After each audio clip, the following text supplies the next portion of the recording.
All right, welcome back to the Get Busy Livin podcast. And this is, we had a false start. Now we've got a second start, so we're off and racing now. So thank you so much, Paul, for joining me on the Get Busy Livin podcast. I'm Dr. Scott from 16th Acupuncture and the Healthy Habits Club.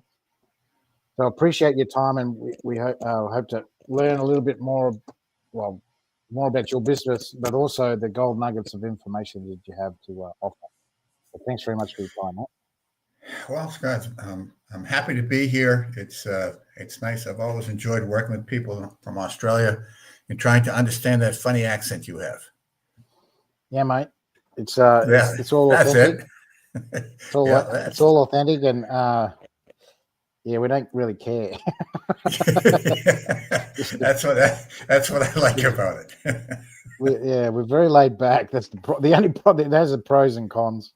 It has its pros and cons. Yeah, that's okay. So I'll start off with my usual question. So tell us on the Get Busy Livin podcast, Paul, what gets you out of bed every morning? Well, I know where you're going with that question, but I just can't resist telling you that this morning it was the garbage man get here early. That kept me up. And yesterday I had to use the toilet. Yeah. But seriously. Usually it's a dog or cat or Yeah, I know. I figured I'd come up with something different. I hope that's unique. The garbage man. Yeah, true. Very true. True. Very true. They do get up very early. Oh, I tell you, some weeks they come up. Yeah, my bedroom window is right on the street, and this guy shows up at 6 o'clock in the morning, 5:30 in the morning on the weekend. Say, wow. Come on, buddy, will you? Give us a break. But really? He's just doing his job. He's got to earn a living too. So you gotta kind of roll with the punches. But seriously, I enjoy what I do. I'm a coach in sales mastery, and I'm working with different people. And when I wake up in the morning, I have to kind of ponder what I'm going to be doing that day, who I'm going to be speaking with, and what industry we're going to be discussing. Because the interesting thing that I have discovered over the years is that in sales, it almost doesn't matter what you're selling. The process can be remarkably similar, industry to industry. It's just understanding how it is to interact with people. And that's really the thing that gets me excited. Think about, okay, how am I going to work with this one today? What are we going to hear about? My business incorporates a lot of role playing, and that can be kind of fun when we do that. So we start thinking about what kind of a conversation someone had. We try to reenact it, try to replay it, say, okay, this is what you could have said, this is what you could do. And the thing is, in this business, everything repeats. Nothing is unique. You've been doing this long enough, you're going to see the same situation again. So you know how to handle it the next time. I hope that answers your question better than the garbage man. Oh, it's up there. It's up there. Good. I was going to say, up there with the garbage man. Well, I'm amazed that they work on weekends. They don't work here on weekends, so maybe you're just doing a bit of overtime. But what I was going to say, I get what you're saying with role playing because I've been through because you're a sales coach. That's what it says on your LinkedIn profile. That fractional CMO. What's that? Explain what that is. A fractional CMO is someone that works part-time as a chief marketing officer.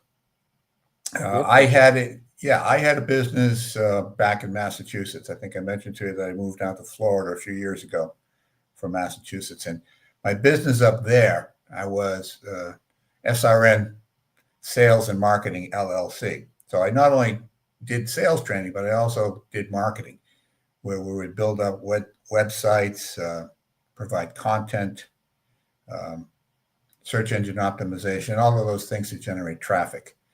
So as a CMO, if somebody's looking to have me come in just temporarily to get them set up with a marketing operation, I can do that as well. That's why they call it fractional. You're not full time. Yeah, I didn't come up with the term. No, because you hear it in the finance division, the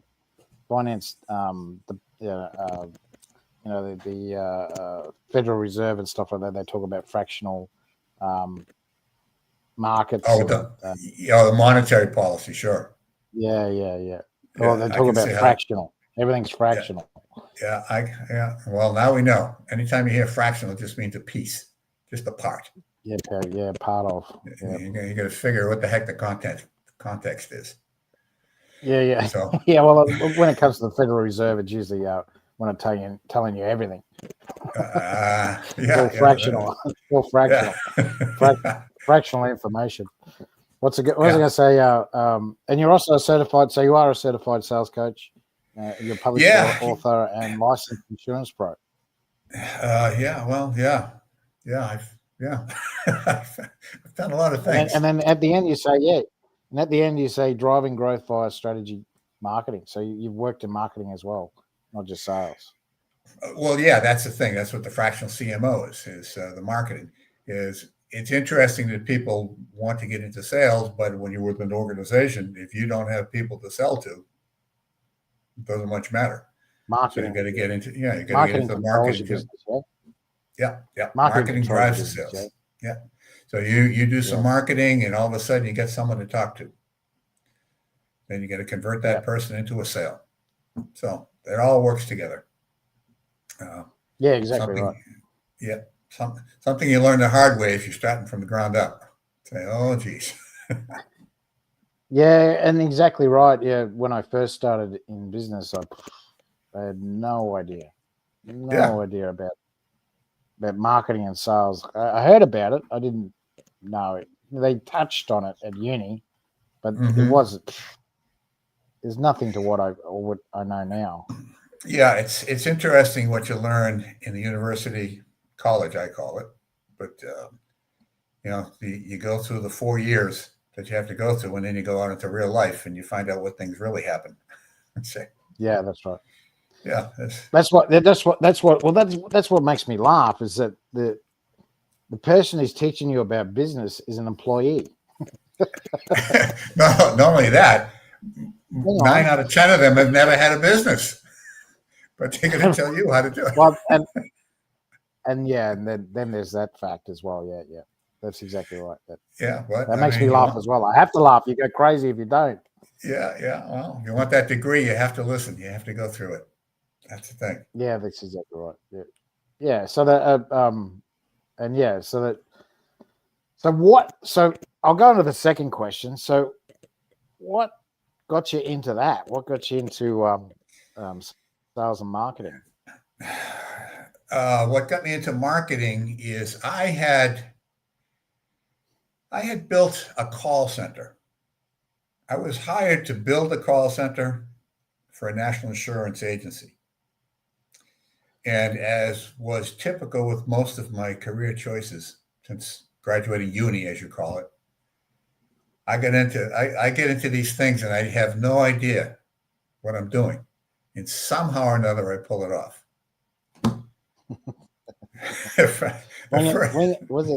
Wing it till you make it. Yeah. Now, how much time do we have? I can tell you a long story.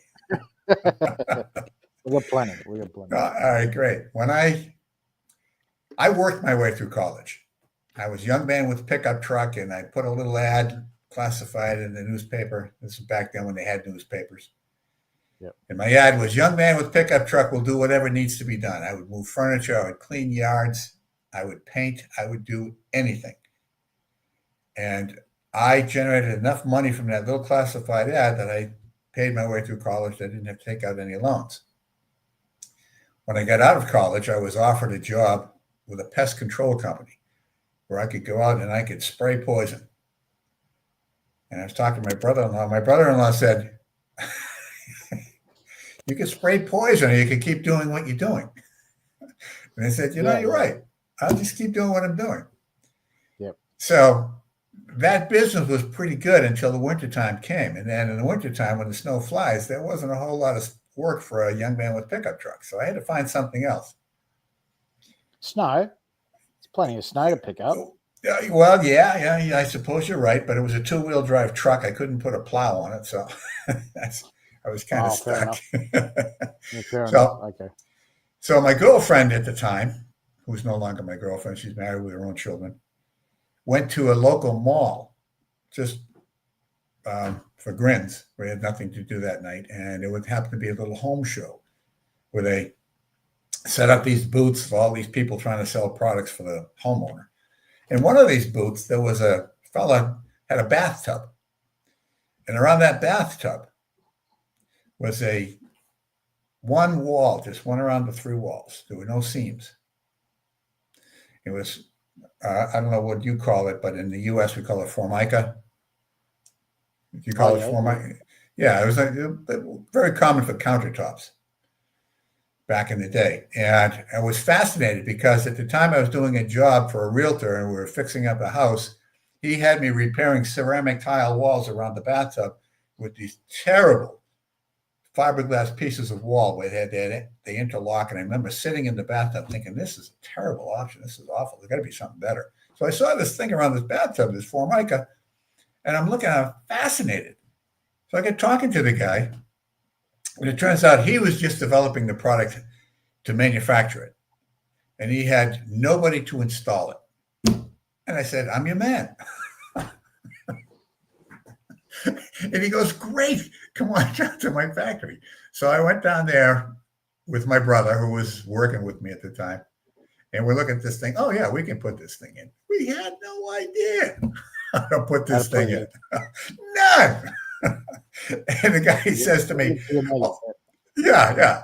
Fake it till you make it. That's it. Fake it till you make it. Yeah, right. Which is exactly what we did. And then he's telling me, can you go out and see this lady? She's interested in this thing. I said, yeah, sure. So all of a sudden, I'm going on sales calls, selling something I didn't know how to put in. We sold the thing, we put it in, and we figured it out, and we did a pretty good job. Well, fast forward, I'm selling these things like crazy for this guy. We're putting these things in. We're making money hand over fist. And the guy says, say, can you train this guy to do these things because we're so busy? And we said, yeah, sure. Never occurring to me that I was training my own replacement. Yep. So we get this guy up and running. Bang. My brother and I are out the door. Now all the business is going to go to this kid who's an employee. He doesn't have to pay this kid as much as he paid us. So now I'm twiddling my thumb saying, crap, there's got to be someone else that's making these things. So I'm looking around and I find a guy that's making these things. He's on the other side of Boston, which is a long drive for me, but it's okay because I don't know any better. Make a deal with this guy. Yeah, okay, we'll put these things together for you. And I'm saying, great, I got another source. Now I just have to get some business. One morning, I'm reading the local newspaper and I see an ad for this program called This Old House, which in the U.S. was the first reality-based TV show put together by public broadcasting. And their premise was they would find an old house that needed to get fixed up, and they would base every weekly episode on what progress had been done in the house. And I'm looking at this floor plan. I'm looking at the bathroom. I'm saying, geez, why don't I know what's going on in that bathroom? So I make a few phone calls. I track down the location of this project, which was in Boston. It was relatively easy to find. As luck would have it, the producer of the show was on set that day. And I happened to have a little scale model of what it is that I was pitching. And I bring it up to this guy, Russ, and I show it to him. And he's looking at it, and I'm explaining to him what this thing is. And as it happened, the day before, there was a delivery for the bathrooms. There was this one-piece fiberglass bathtub unit. You probably have them. And the thing got delivered, and it was damaged. And the producer was ripping mad because this is going to slow down all the progress. And he goes, oh, there's got to be something better. And here I am, Paul Rae walks on site with this little scale model of a formica tub surround. And the guy was thrilled because at the time it was cutting edge. It was something completely new and different. And that was the whole idea, was to show people all the things that were changing in home remodeling. And he says to me, I love it. How much do you want to put this in? And I said, nothing. Just put me on the show. He goes, done. He goes, come back in 4 weeks and we'll shoot your segment. I go, great. So now I have 4 weeks to think about this. Every week I'm watching these episodes of TV. And every week they are interviewing the contractor that was involved in whatever happened. Might have been an electrician, might have been a plaster guy, might have been, I don't know, a plumber. And every one of these guys, it's on, they go, Don't know what to say. Very, very nervous. And I said to myself, I do not have that luxury. This is a one in a lifetime shot. I got to be relaxed. I got to take it easy. Yeah. So by the time the show was filmed, I'm perfectly calm. I'm relaxed. I'm having a great time. My poor brother, who was working with me, he's the guy that nervous, right? Oh, he was just a puddle. He was the guy doing the installation. I'm the guy with the microphone right here. Yeah. Explaining what was happening.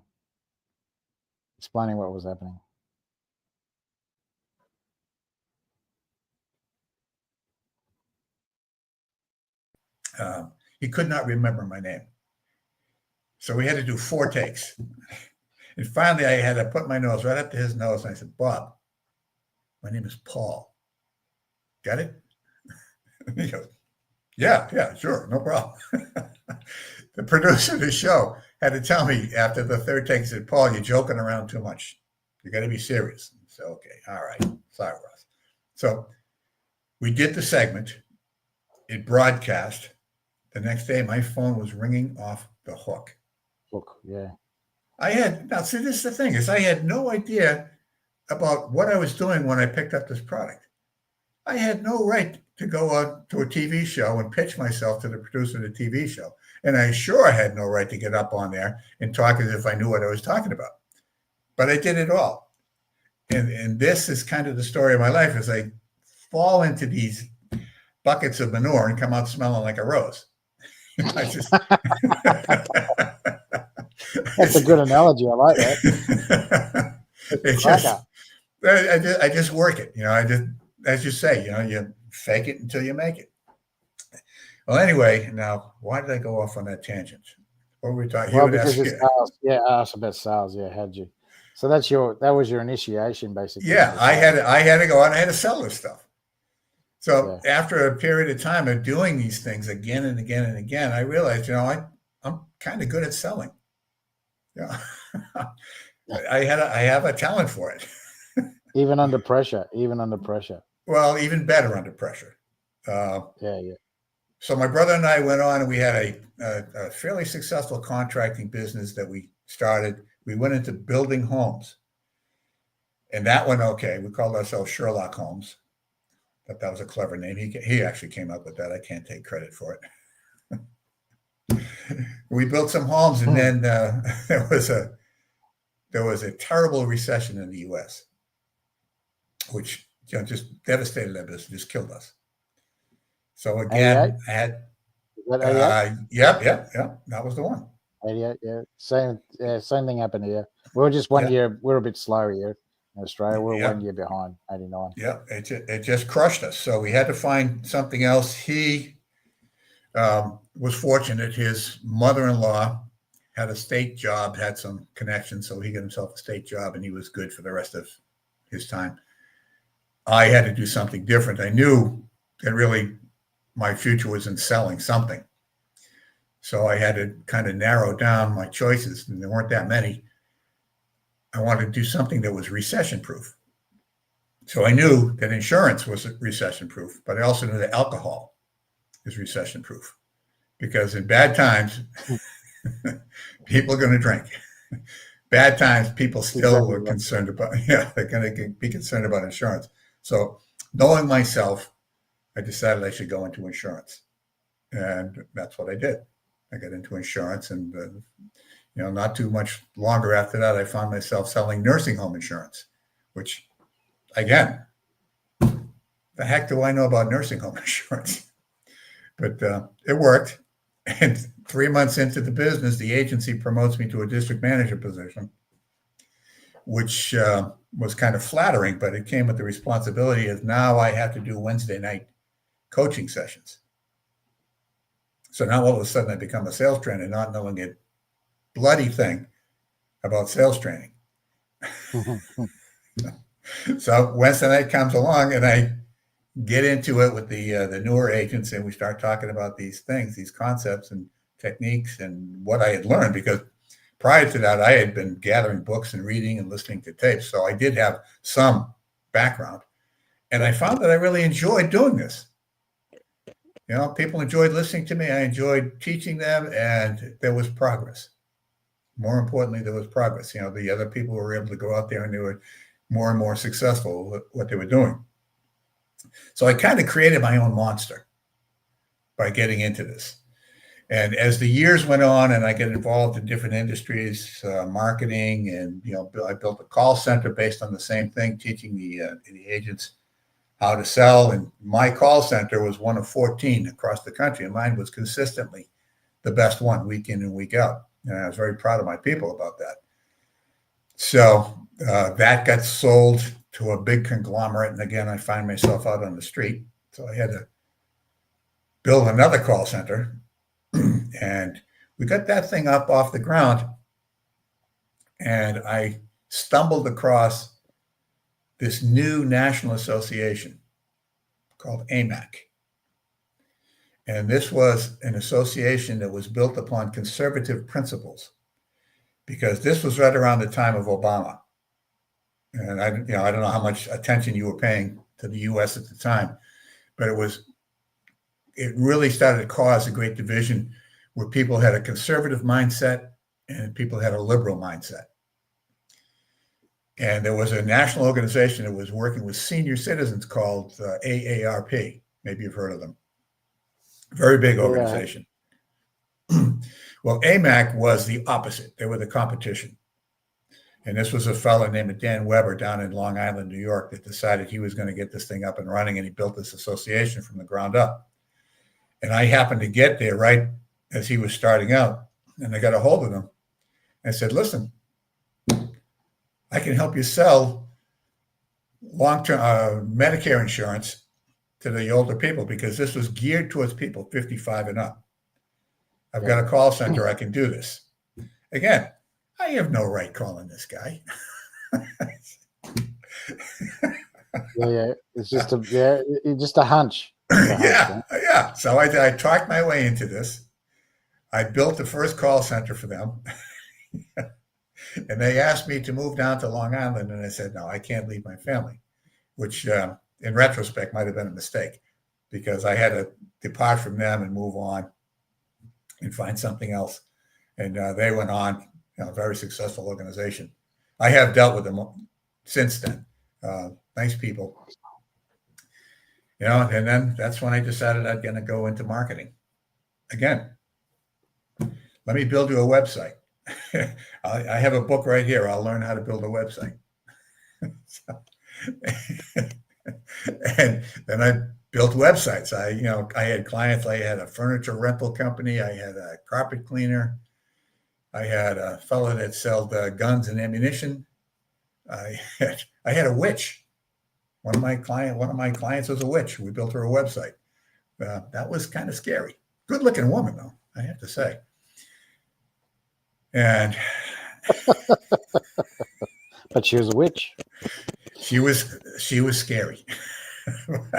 But again, this is the kind of a thing. I had no right building websites, but I figured, okay, I'll figure out how to do this thing. And I realized I could go offshore. And there were people in Pakistan and Romania and India do a great job building websites for not a lot of money. I don't know if you're closer to India than I am. So what am I saying? There's Philippines as well. Yeah. And that's how I did it. That's how I got the websites built and the search engine optimization done. And that's how we built up our marketing company. And that's when I finally let that go, is when I moved down to Florida. And so now I'm down here 3 years and I'm kind of bored, saying, well, what can I do to make a few bucks? And they say, well, gee, I know how to do sales training. So I tracked down where I had to go to get certified. Even though I knew how to sales train, I had to get certified. So I can say, yeah, I'm a certified sales trainer. And I went through that, that motion, whatever you have to do it. So I'm a certified sales trainer. I decided to do that because I had been working with a company that really just frustrated the heck out of me. This is a company that sells energy procurement. And they recruited me to set up discovery calls for them, which involve cold calling manufacturers. And not that I particularly like to cold call, but I know how to do it. I've done it. It's not a problem, and I can do it from home. And the arrangement we had is I would set up the discovery call with the manufacturers, the decision makers, and I would not do the sales presentation. The sales presentation would be done by the energy people, the guys themselves that go out and procure electricity rates and natural gas rates for these companies, and they lock them in for a period of time. And it's actually a pretty good concept. And after they would complete the sale, I would get a commission. I'd get 20% of whatever was consumed energy-wise month after month after month. And it'd be a pretty good idea. It'd be essentially an annuity. Said, yeah, okay, I'll do that. Well, they had about 100 of us independent consultants across the country doing this. And it didn't take long until I was, and I don't say this arrogantly, it's just that I knew what I was doing. It didn't take long until I was the best guy they had. And I would set up dozens and dozens of these discovery calls.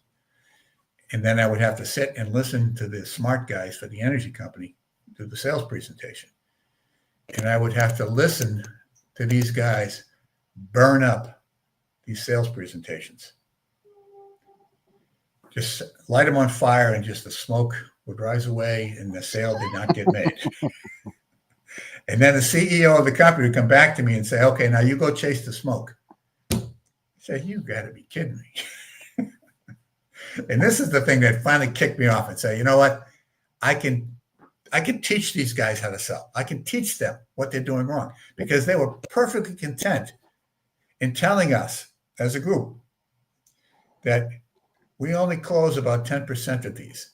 And that's about right in this industry. That's pretty good. And this is where you're going to have to forgive me, Scott, because my response to that was bullshit. There is not a sales organization on this planet that is okay with a 90% failure rate dealing with qualified prospects. Because this is not the way they looked at it. They looked at a 10% success. I'm looking at it, this is 90% failure. The marketing was terrible. Yeah. And so I went to these guys and I said, look, I can help you. Please listen to me. I've got decades of experience doing this stuff. I can help you fix this. But they don't think they have a problem. Yep. Okay. So that's why I decided, okay, and I'm just going to have to do it on the side. Get my certification and just go out there and do it. And that has been working out pretty well because the way I teach people is my methods. We don't use pressure. We don't use any clever techniques. We don't do any of this hard closing. We don't wrestle with objections.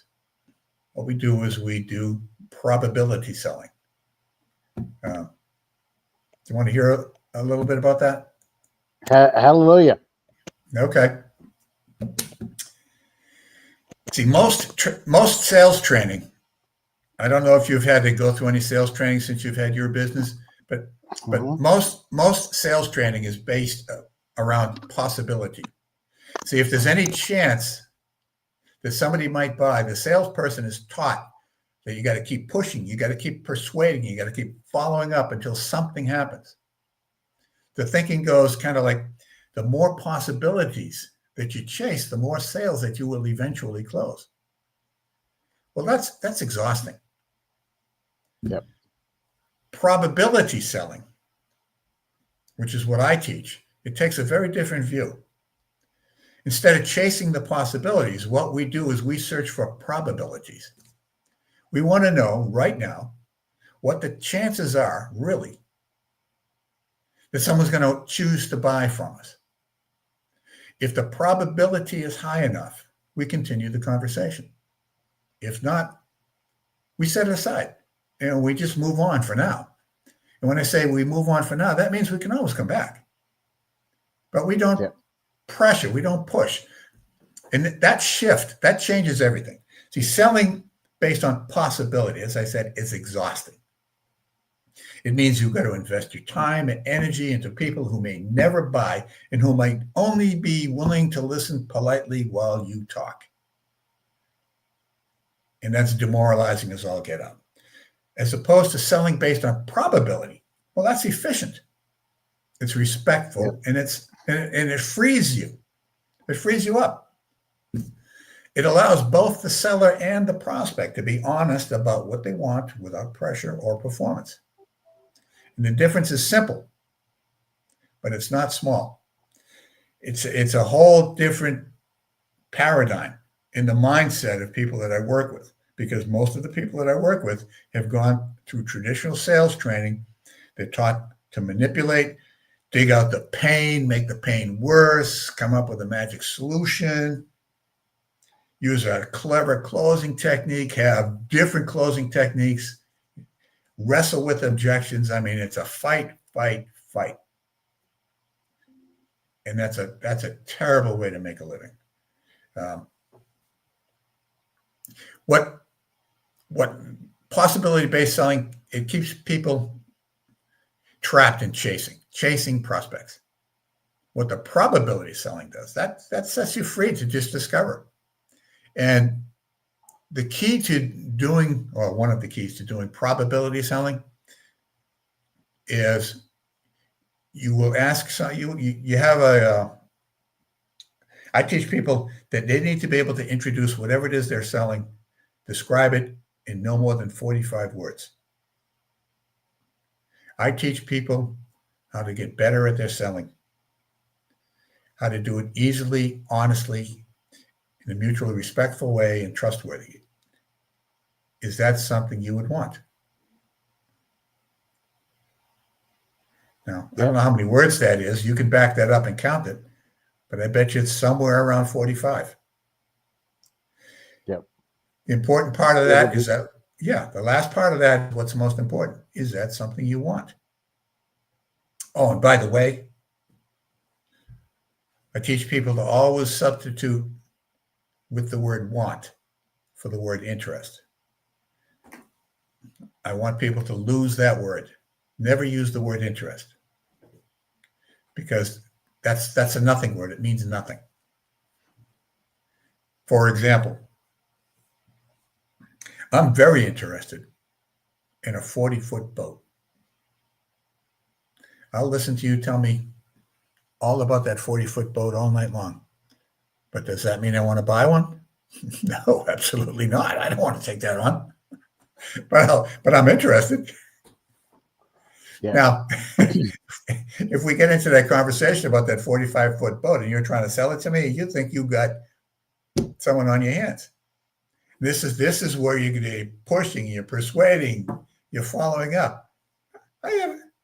There's no way I'm going to buy that boat. You never asked me, do I want the boat?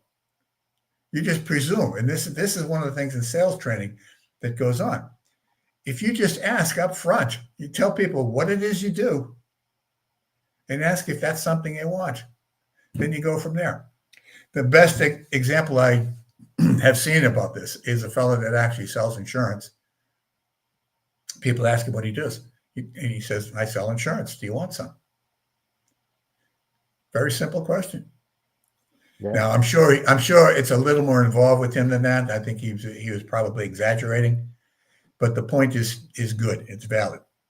So if I ask you if this is something that you want, and you say, yes, no, maybe, tell me more. Then I'll tell you a little bit more. If you tell me no, I say, okay, well, thank you very much. It's been nice talking with you. You know, that's something that you want to talk about later. And if you really, truly are interested, you won't let me go. Yeah, true. And if you want this thing, then I'm going to qualify you. Say, okay, well, this is what my product does. This is what it can do for you. But this is also what it's not going to, this is the bad part about my product. Are you okay with that? And I'm going to go through this series of questions, which are really qualification questions. And the purpose of going through these questions is to get out any kind of a problem, any kind of an issue that the prospect might have with buying my product. Now, other people might think, well, these are the objections. And if I don't address them up front, they will become an objection. And now the wrestling match begins. But if I address them up front, they're concerns. Okay, let's find out what your concerns would be about this thing. And let's see if we can handle that. Now, if at any point during the conversation, a concern comes up that I cannot handle, I just say so. There's nothing I can do about that. What do you want to do? And you would be amazed at how often, even though we can't handle that concern, the prospect still wants to go forward and buy. What this does is it takes away the pressure on both parties, because the prospect realizes that we're having an honest conversation here. I'm telling you what's good about what I have and what's bad about what I have. And you're telling me whether or not this is something you still want. Along those lines, I'm going to ask you why you want it, what you perceive it's going to do for you, what would happen if you don't get it, to make sure that this is in fact what you want. By the time we get through that conversation, there is no close. It's just, okay, what do you want to do? Let's write the order. And it's kind of interesting. One of my favorite clients, I guess I call her, is someone you had on as a guest, who who I have been working with now for some time, and I am so very pleased with how she has progressed, and she has just kind of embraced this whole concept of just having honest conversations with people, just getting the concerns out, answering the concerns, verifying that the concern has been satisfied, and then signing that person up. And she has been very happy. It's taken a lot of pressure off her, takes a lot of pressure off her prospects. And it's just really a wonderful way for them to get into a relationship where they go forward. I'm not going to tell you who it is. You might be able to guess. I'm not going to say, but it's been a lot of fun. And we get together every week and just kind of review what's going on, what kind of issues might have popped up that are new. Because, as they say, everything repeats itself time and time again. But typically, in any kind of a sales business, the objections are the same. It's money, it's time, it's got to talk to somebody else. I'm not sure this is going to work for me, and so on and so forth. We learn how to handle those as concerns, not objections. And we deal with them up front. And everybody parts friends, whether we do business or not. And the reason we part friends is because we don't put on that pressure. We don't try to manipulate, because manipulation is very obvious. And, salespeople think they're being pretty clever. You're not being clever. People are not stupid. They can see what's happening. And because we don't manipulate, because we don't apply pressure, we're not looking for pain. It's the situation where the prospect appreciates the one-on-one, honest dialogue, and happy to do business with us. If it's a right fit. And that doesn't mean it won't be a right fit later on down the line, which again is to a benefit. And the referrals that come by because of this method is really good too. So I've been talking a lot. I'm sorry. Your turn. No, that's good. That's good. That's good. I'm getting some gold nuggets just from what you're telling us.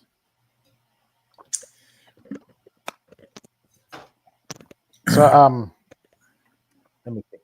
So so you went and got your certification, and you realized you went out and did your own thing.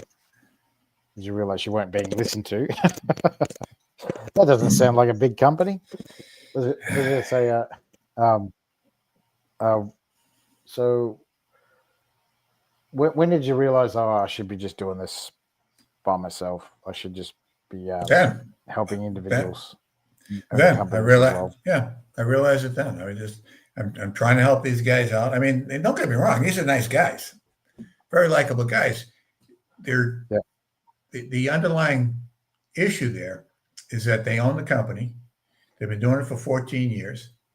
That 10%, even though 10% is a horrible number, it adds up. So that every month they've got a nice check coming in. So they're not really worried about the other guys that aren't making money. And because their income is very stable and lucrative at this point, and I hate to say it like this, but they view themselves as the smartest guys in the room, and nobody can tell them anything. So when I'm dealing with I think you call it an avatar. I think you Aussies, you call it an avatar I guess it's an ideal client. Yep. Did I understand that correctly? Yeah. So here in the in the U.S., an avatar is a blue person that flies around in the jungle. Yeah. That movie. Have you seen that movie? I haven't. Anyway, an avatar, an ideal client for me is someone that recognizes that they don't know everything. They don't know everything. They can learn. They can stand to learn from somebody that can teach them. True. And they're willing to open up their mind. Say, okay, let's hear what you got. Now let's give it a shot. So these fellas that I'm working with, the energy, as I say, they're nice guys. I like the guys, but they're not seeing that they could be doing so much better. And by them doing so much better, these independent consultants could all be doing better too, because they've got to be as frustrated as I have been. It's just really so distressing to see 90% of your work just going up in smoke. It's a bad thing. So anyway, these guys are not my ideal avatar. we gotta move on to people that recognize the fact that I could be doing better, and listening to what someone else has to say that's been around for a while and would have some insight.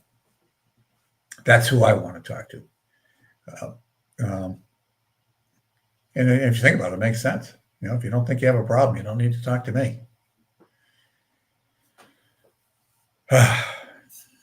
Well, yeah, exactly right. You don't know what you know. You don't know what you don't know. You don't know what you don't know. So, that's exactly right. So, you've done really well. I think. Did you want to talk about any testimonials, any people that you've helped? You've sort of touched on one already. I just did. I should have just touched on. Yeah. I should have asked her if it was okay to bring her in. As I say, she was a guest on your podcast. So you go down your list, and you can probably come up with a few guesses as to who that might be.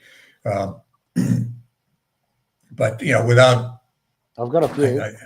Yeah, I know. I should. Yeah. I have worked with. So what about someone else? Well, I work with fellas and women, guys and gals, that I first met in the insurance business.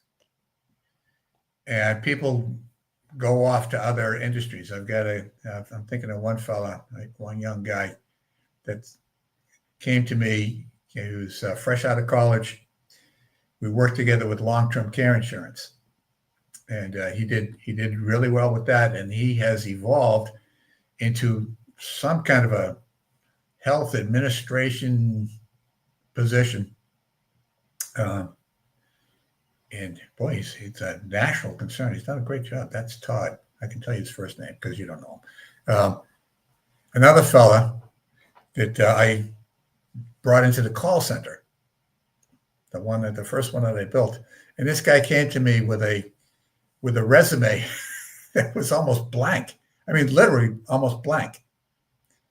I did this. Not even a complete sentence. And I agreed to meet with him because my nephew was working as a recruiter at the time, and he needed to get some clients in place. So he asked me to do him a favor. Will you just talk to this guy? So I agreed to, and I met with him, and I'm trying to think guess his name. And I said, "What kind of resume is this? I don't want to have 3 pages, but I mean, you should have at least a whole page."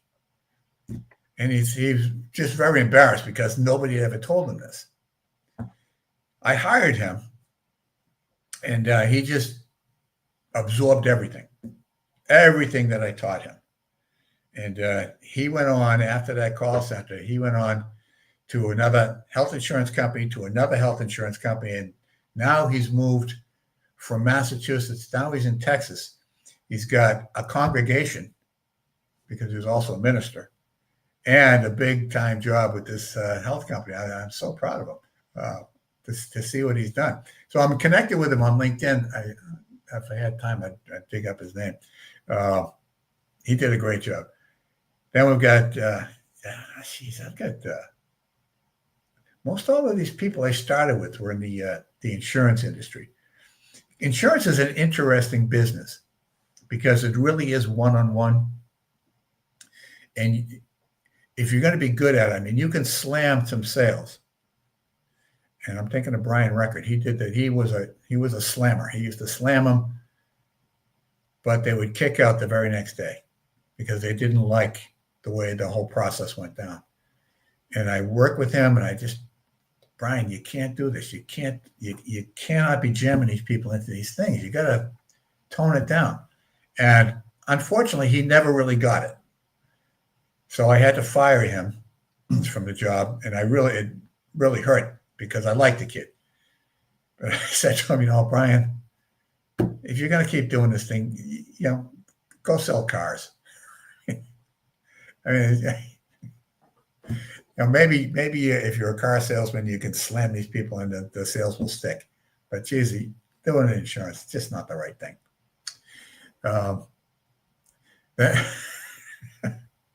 I think back on all these people that I've worked with. I had the guy selling guns. I told you I had a guy that sold guns and ammunition.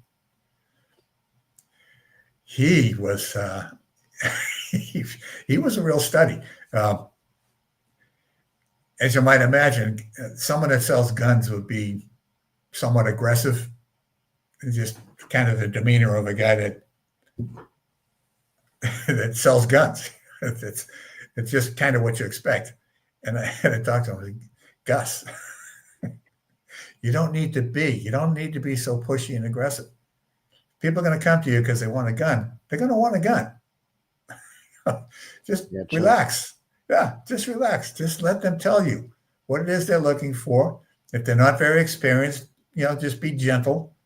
Tell them, look, you got a gun range and you get the ability to train these people how to work with these things. And after they buy the gun, you'll show them all these tricks. And fortunately, Gus listened to me. And he realized that he didn't need to scare people. They want to buy a gun, they're going to buy a gun. The witch, I was, I say she was kind of scary. It was, I didn't want her putting a curse on me or anything. So we just set up her website and got her some traffic so they come in and buy the potions and the love potion number 9 and whatever else she was selling. I'm going to move on. The guy who did rented furniture. I don't know if they do this in Australia, and I think Brad's business kind of died on him because he had a business where people would come to Arizona for the wintertime, the same way they come to Florida for the wintertime. We call them snowbirds. They go to Arizona and they would rent a condo for a few months, but they would rent it unfurnished, and Brad would rent the furniture to them. And he was doing pretty well, and we worked out a pretty good arrangement for him. But then Airbnb came by. Do you have something like that in Australia? Yep. We got Airbnb. Yep. Yeah. And Airbnb just killed his business, and it was really unfortunate. But we rolled it into furniture sales, which is a more competitive business. But we set up the training the same way. People come in, don't rush them, don't pressure. Just let them find what they like, and that has worked out pretty well. But he was doing pretty good with that furniture rental thing too. That was nice. That was nice money. So, what else can we talk about? I'm exhausted. All right, I'll go to the third question. So tell us, who's your ideal client? I thought I told you my ideal client. It's someone that recognizes that they have more to learn. Someone that is selling something. Now, they don't have to necessarily be in sales, because what I teach is a transferable skill. It's a transferable life skill. But if you're in sales and you have something that you're selling on a regular basis, you've got to be able to measure it so we can measure the progress. We're going to know your closing rate is 30% or 10% or whatever it is, so that we know our starting point. They have to realize that they can do better. And they have to accept the fact that, listen, I don't know everything. I'm willing to listen to somebody else that can help me. That's my ideal client. If somebody's going to come in there and they're going to fight with me and argue and go back and forth, don't bother me. I don't need the money that bad. I want to help people out. I want to be able to show you your own progress. And I want to be able to teach you in a way that you can go and teach somebody else. That's it. All right. And I'll move on to the fourth question. So what ideas or information would you give to provide lifelong longevity? Lifelong longevity. Yeah, lifelong. I think you're going to have to explain that question to me a little bit more, because I thought that's what we've been talking about. How can you prolong your life? Live long and be prosper. How to be healthy. Yeah. Well, I would refer you to one of the books that I wrote. It's available on Amazon. It's called Strength Training After Age 50 by PJ Rae. Geez, I should put that in here, huh? Maybe somebody will buy it. I didn't even think of that. Seriously, I wrote that book. Let me find that link. Strength. I got to spell strength correctly. Strength Training After Age 50. Let's see. I guess I have to go to Amazon to find it. Oh, no. You know what I have to do? Just Google up myself, PJ Rae.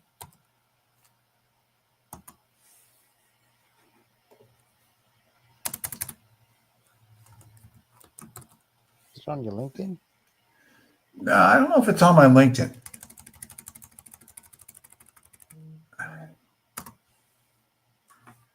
Let's see.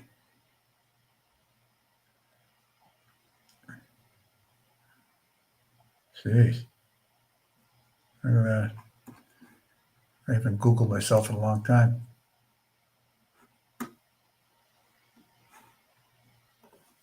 Got a few skills. PJ Rae there.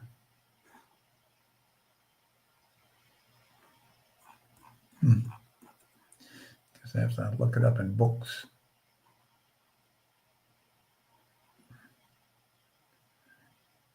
Books. Yeah.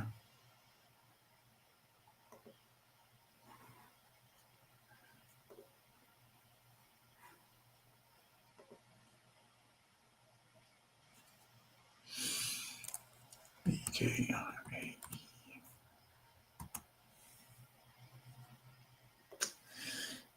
Jeez, I should have done this before. It's all good.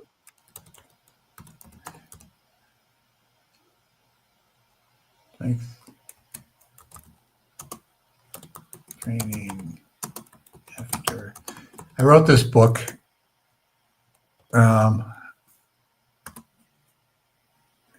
After a woman stood me up on a Labor Day weekend date. Here it is. Here I am right there. I figured it'd be a healthier thing for me to do. Let's see. Strength training after age 50. Kindle edition. How do I find this thing?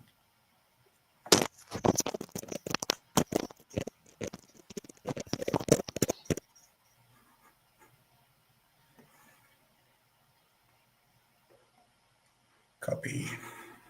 Where'd you go?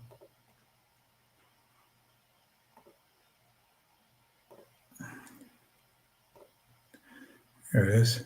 Right there. You got the URL? I'm trying to find a URL, but oh wait, I had the URL. What's wrong with me? Okay. There you go. There's the URL. It's a big one. That's all right. So I was diagnosed with prostate cancer a couple of years ago, which was kind of a shock to my system. When the urologist told me that I had the cancer, he was very joyful and gleeful, describing the surgery that he was about to put me under. Perform? Oh, he went into graphic detail, telling me what was going to happen to me and to my plumbing and the rest of it. I said, you know what? No, we're not going to do that. You're fired. So he wouldn't have liked that. He wouldn't have liked that. No. I fired the guy and I went to get a second opinion. And turned out the guy I got the second opinion from was affiliated with the first guy. Said the same thing. I said, okay, you're fired. So I went to a third place, and this guy was much better. So I went through a bunch of holistic stuff. I allowed them to give me just a little bit of radiation, just a little bit, and loaded up on vitamin D, all sorts of supplements, cut back on the sugar intake. I did all the healthy stuff that all of these alternate therapies recommend. And it worked. It worked out great. So anyway, I knocked out the cancer. And this book at the same time with strength training. And it turns out that the fact that I wrote this book and I did all the alternate therapies is what knocked out the cancer. So I have always lived a healthy lifestyle. I've always been a guy that goes to the gym and gets his exercise and gets involved. I used to run road races until I got a bunion on my foot. That hurts, so I don't do that anymore. But if you're asking how to live a long life, just kind of watch what you put in the old pie hole. Yep. Exactly. And right. Yeah, and it's not that difficult. No. Well, it's not difficult if you're not pressured. Everywhere we go, we're pressured. There's a sales pitch everywhere we go. Yeah, and it's they make the stuff awful attractive, don't they? Yes. Well, it's everywhere. You can't avoid it. You can't. Yeah. Everywhere. Well, we've got a new guy that Trump put in office, Bobby Kennedy Jr. He's a Secretary of Health and Human Services, and he is doing a wonderful job of eradicating all of the bad stuff that they put in our foods. Yeah, we see pictures of ourselves on the beach in the 1970s versus pictures of ourselves on the beach nowadays. Yep. Oh, what a difference! And imagine you get the same thing over there. Yeah, he said in the speech, I remember about 12 months ago, in 1964, there was 6% of the American population suffered from chronic disease. He said in 2024, it's 60% of the American population suffer from chronic disease. That's what that sums it up. Yeah, that sums it up. Yeah, and it all has to do with the food that we're being fed. Yeah, correct. And he gets it. He understands, and also what else they're trying to inject into us, and they're trying to injecting into what we're eating as well. So yeah, he gets it. He understands. Yeah, he's doing a great job. I'm very, very happy that he came on to do that. All right, Paul. Thank you so much. That's been an hour, brother. You did well. So I think you need more than just a liter of water. I think you need a bit more. You've been talking most of the time. So we appreciate your time and the gold nuggets that you gave and the insights into sales and marketing. And we appreciate your time. And if you want to get in touch with Paul, there is his LinkedIn just there. So that's his site that you go. I just gave you the link to the Kindle sale of his book, but this is his LinkedIn profile. There it is. So if you can get in contact with him. And thank you so much, Paul. Because you haven't bagged me too much, you've been pretty kind to me. I'm going to give you access to my health club. So that's worth $11. You get access to it for 1 month for free. And I'll teach you about meditation, EFT, emotional freedom technique. I teach you about nutrition. I teach you about exercise. I teach you about. There's 5 of the modules. So there's 9 modules. There's over 60 lessons. So it's a lot to go through. So you get access to that for free. Oh, great! Thanks. That's it pretty much for coming on. You know, Scott, I'd like to give you something too. Yeah, I'd like to give you something. Yeah, I would like to give you a referral to someone that I think can help your business tremendously. Yeah, appreciate it. Thank you very much, Paul. Yeah, I'll send you over on LinkedIn. I'll send you his contact information. But I think that he could give you a great boost, especially with this podcast. He could pick up some subscribers. All right, appreciate it, guys. Thank you very much. You've been watching the Get Busy Livin podcast. Oh, sorry, Scott. We're done. Yeah, that's it. So you've been watching the Get Busy Livin podcast with Paul Rae. Thank you very much, and have a great day, guys. You take care, and we'll talk to you soon. Thank you.